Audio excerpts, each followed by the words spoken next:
We almost have an obligation to do that. Think of our children, our children's children, other people whose lives we can make a difference with by sharing our wisdom. Absolutely. And if we think of a mantra that goes something like this, more knowledge gives more insight, which gives more wisdom.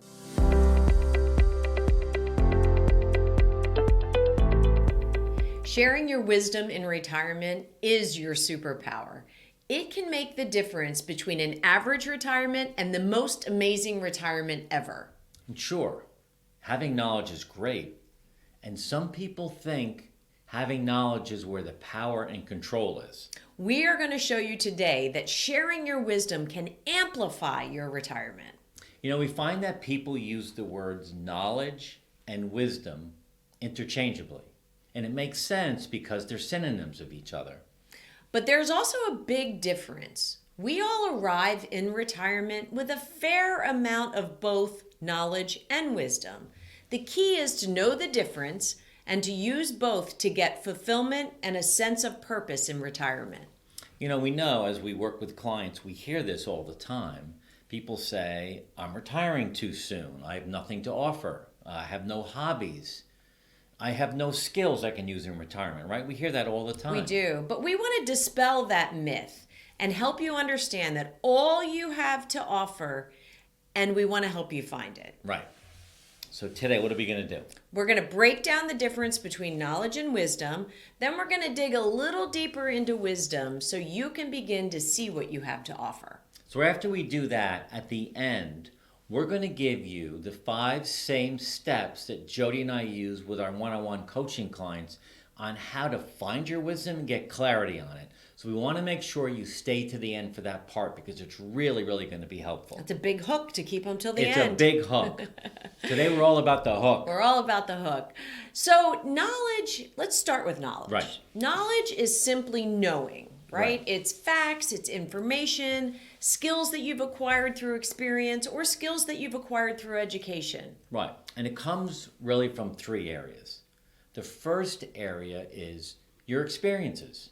If you think back on your career, the successes you had, the failures, the promotions, all of that were great experiences that helped you build some knowledge. It was a great discussion in our mastermind when one of our participants went through the highlights. That's right. And really started to resonate with him where he came from with all his knowledge. And how much he grew, how much he learned. I mean, that was a big aha for him was, gosh, I really have learned a lot over the last 30 years. Which is knowledge. It is knowledge. So the first place you can get knowledge from is experience. I think another place you get knowledge from is raising your children. You learn to, juggle, you learn about emotion, you learn about education, you learn new math. You learn a lot of things when you're raising your children as well. And knowledge comes from just life in general. Right. Having your relationships, setbacks, wins, accomplishments. I'm proud to say I'm an Eagle Scout. I still use all of the knowledge I learned during that 6-year period becoming a scout in my life today. And I'm proud to say that he still tries to fit in the scout outfit. I still have my scout outfit. It doesn't quite fit. But anyway. The second place knowledge comes from is your perception. While experience is the most basic source of knowledge, perception is experiencing things firsthand with all of your senses. What you see, what you hear, and all of that over time grows. And I think it's also your gut reaction. It is. And your gut reaction normally is pretty good. So you need to certainly listen to that. But the third area where knowledge comes from is from straight up learning. Now that's reading, seminars, you and I watch a lot of YouTube videos on whatever it is you want to learn, documentaries. But knowledge comes from learning. Yeah, and learning to stretch yourself. I went back to the University of Pennsylvania after I retired to grab another degree and certificate. And, I gained a lot of knowledge while I was there, which we're able to use in this. Yeah. All of the knowledge is stored in your memory, and that's where it should be, and that's where you start to make sense of it. And it's there when you need to access it. Right. Now, look, we hope you're enjoying this video. And if you're getting value out of it, do us a favor. Please hit the like button and also subscribe. And we'd love for you to share it with anyone else in your network because we want to get these YouTube videos out to as many people as we can. And don't forget, like Mark said, stay to the end where we're going to give you 5 steps to give you clarity around some wisdom sharing options. All right, so we spent a lot of time on knowledge, which is great. Let's start talking about wisdom because I think we've all heard the old saying, and we heard it, in our careers, knowledge is power. So what we're saying is if knowledge is power, wisdom is deciding to use that power. That's where really you can make a difference in people's lives. And really, wisdom is applying and using your knowledge. You did this your whole life, and we want to use some of the same new time you have in retirement to do more with wisdom and more with wisdom sharing. Well, with my dad, when he retired, one of the things that happens to us is we get these 40 plus hours of free time.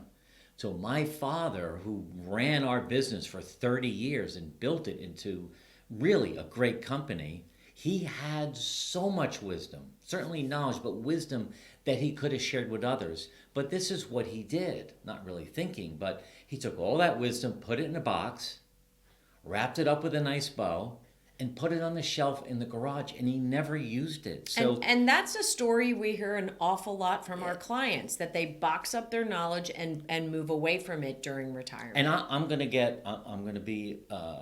we haven't talked about this, but I'm just thinking as we're talking, we almost have an obligation to do that.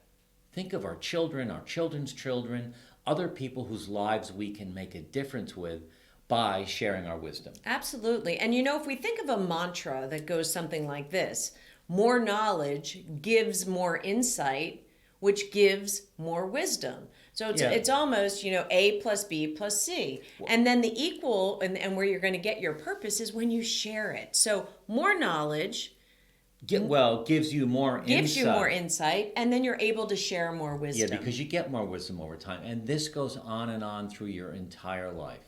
And wisdom sharing during your career looked like mentoring, coaching people, teaching others, helping your clients, whatever it is. It was just as you got better at what you did and you mentored and coached people, that's a way to share your wisdom. And really, sharing your wisdom is an action that you need to do proactively. Now that you have more free time and you're no longer immersed in your career, you need to find a way to use it and find a way to share it. But the first step to wisdom sharing, which we're saying is your retirement superpower, is getting clarity on what it is for you, right? Right. So here's the end. Here's the hook. Here's the 5 steps that you can take to get clarity on your wisdom. And this is a big project. We're kind of giving you the little snippet of it, but it's important, and we'll try to walk you through it, and hopefully it makes sense to you. And this is the same process we take our one-on-one coaching clients through. Right. Although we go a little bit deeper. But let's start with step 1. Yeah. So the Career Highlights Worksheet. That sounds fancy. It is very fancy. It's the same one we use with our coaching clients, and basically you can do it too. Just grab a blank piece of paper and carve out 5 columns. Right. The first column, I'm going to ask you to put the date. And then, Go ahead. And then the next column, which is to the right of the first one. Well, most people start at the left and go to the right. Yeah, I know. Do you start at the right and go to the left? Sometimes. Oh, boy. But today, date on the left. Yep. Next column is the job or role that you had. And then here's where it gets interesting. The third column is what you liked about that job. Fourth column is what you disliked about that job. And then the fifth one, what did that job or role teach you? And then step 2, as you start to fill in the columns, go back as far as you can in your memory, and then maybe break it into decades or every 5 years, or I know Mark went all the way back to high school. I did. And then you're going to have this big worksheet filled with the date, the job, what you disliked or liked about it, and what the job taught you. So you have a lot of information. But step 3 is to really start to go back and circle some things. Yeah, go back and take a look. Look for those jobs that when you were doing them, you felt engaged, you felt fulfilled, you were on top of your game, you knew you had a lot to share. Yeah, and look for similarities. When we did this, I found that I love to help others. That was a big common theme all the way back from high school. And because of that, here we are with this business trying to help you guys. So, And then the fourth step, as you're looking back, circle all the jobs you loved and make a new list. And then you can begin to think about what you can do with that list. so you have this list. Step 5 is journal about it. Sit and just sit with those 10 jobs or whatever it might be. And think of how you can use that to apply your wisdom. And here's what I think you should do. Talk to your family. Talk to your friends. Talk to old colleagues. Talk to all colleagues at work. Reach out to some nonprofits. Yeah, that's... So the 5 steps really are a way for you to figure out what it is that you really want to do and what would help others. That's the most important part. And then you can put your superpower to work. Learn what wisdom you have and find a place to share it. And once you do that, I'm telling you that applying your wisdom is going to bring you years of fulfillment, happiness, and satisfaction. If you enjoyed this, please share with your friends, and also please subscribe by clicking the subscribe button below. And finally, join our free Facebook community. The link is also in the notes below. And thank you for listening. We look forward to being with you again.